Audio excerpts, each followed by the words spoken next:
Hello and welcome back to HardReset.Info. In this tutorial, I will be showing you how to get your default theme back on Samsung Galaxy S25 Plus.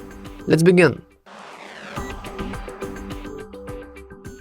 So as you can see, currently we have this little edgy wolf, and I am no longer edgy. I am a grown-up man, so I want to restore my theme back to default.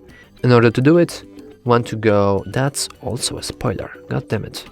We want to go to settings, scroll a bit down and click themes.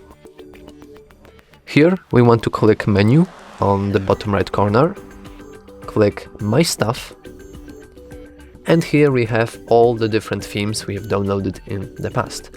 And we want to simply click default, apply, and now the default theme is getting applied. And as you can see, our phone is no longer edgy. If you found this video helpful, please consider liking and subscribing. Thanks for watching.